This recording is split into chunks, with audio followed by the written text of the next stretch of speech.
Joey, mate, I'll come to you first, brother, because I know you had hopes for Australia, and I also thought they'd get at least out of that pool, considering Wales' poor form pre-tournament.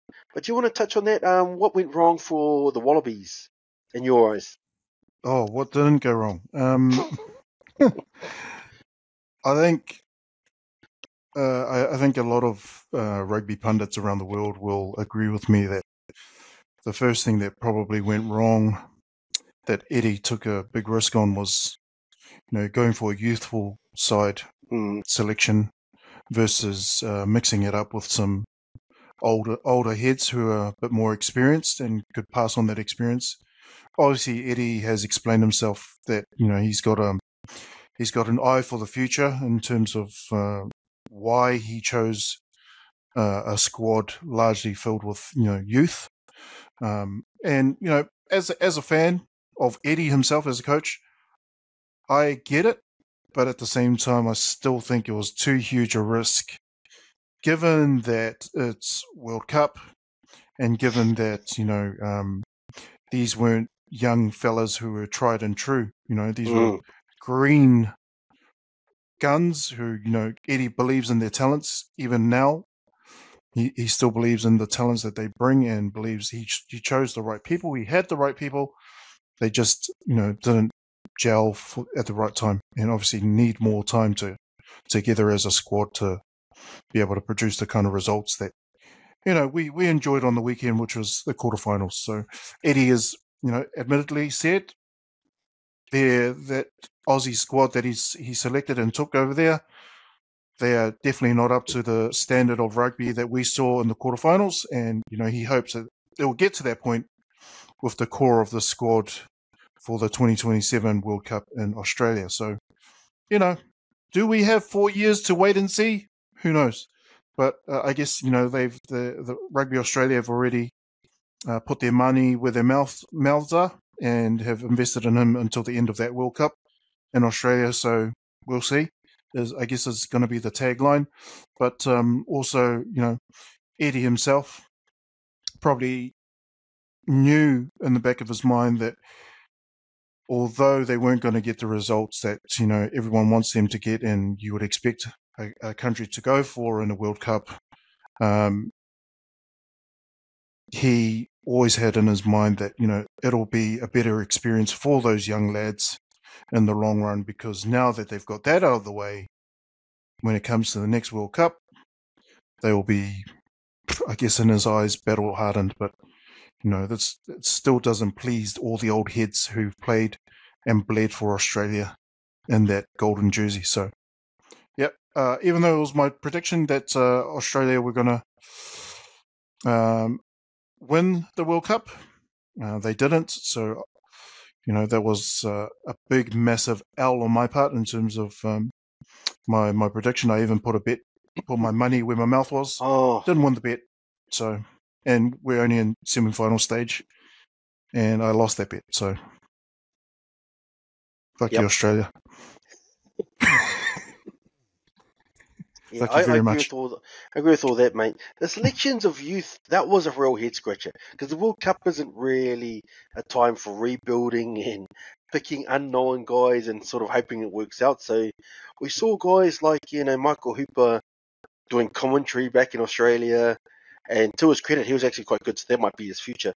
Quite Cooper's another guy on the sidelines as well, and you think, shucks, how much would they have benefited from those experienced guys? Because their first five, whose name escapes me, and they sort of chucked him in the deep end before he's ready, and I felt for him. And they could have used someone like Quaid, especially just some playmaking. But Rog, what did you make of Australia not getting through that pool stage as well? Because I think that was one of the ones that we didn't get in our predictions. I think when I was what was their score against Wales? They lost, eh? They lost. Oh, they got pumped. I don't remember the score, but they got beat. They got humiliated in. I remember Wolf Skelton was in tears, and that Fijian loose forward, whose name escapes me, he was also crying. That was Valentini. He was in tears as well. I don't remember the score, but I think it was quite comprehensive. And I think we thought that might be one of the games of the pool stages as well, which didn't turn out to be a bit of a fizzer, unfortunately. Yeah, because I think they started off with they started with a 35-15 win over Georgia, and they were making some noise about how that was one of their first wins Mm. in a wee while. And then Wales result, because in Fiji beat Australia after their close loss to Wales in their opener.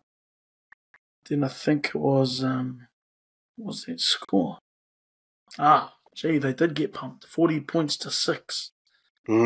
Yeah. Oof. So what is that? What is that saying? Just like, I don't know. They could have used a hooper. They were definitely missing a hooper. Just his experience and was missed, and the way that he's always carrying the ball and how he can jackal and steal ball and ruck, being competitive. But it is what it is. Hooper accepted his fate, and Australia were moving on. And I think there was a comment that came out of Australian rugby. The CEO mentioned that was the very reason why they went with Eddie Jones, was because they wanted to go deep into the competition to prevent what was happening, to prevent them not making it into the quarterfinals or even beyond that. So I think it was 16-6 at half time. So Australia didn't score any points in the second half. But this comes down to, Eddie Jones playing mind games at every sort of press conference about, that all the journalists always ask silly questions or they don't understand rugby.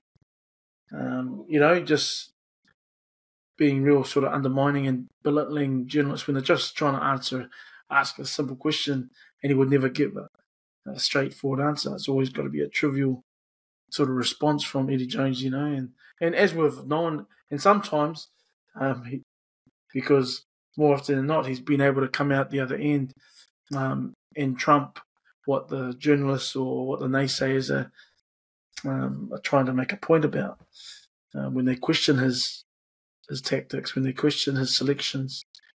But they obviously went with youth, looking to build towards the future, towards the next World Cup, especially now Australia's hosting the 2027 World Cup. Were they looking? Was it purposeful for that? I don't know. They had some real inexperience. There was the long hair blondie that they were playing at first five. Gordon. Yeah.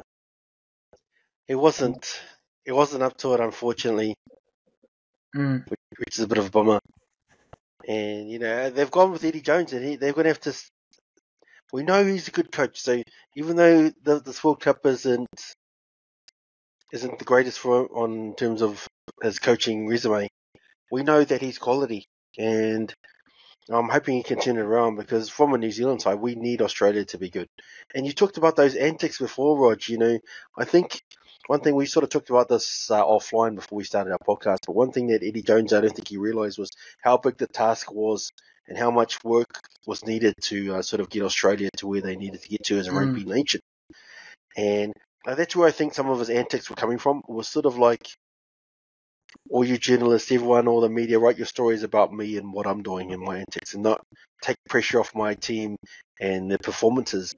And to some extent it worked, because we weren't talking necessarily about how bad Australia was in the pool stages and in the build-up. It was a lot about, the Eddie Jones antics and all the rest of it.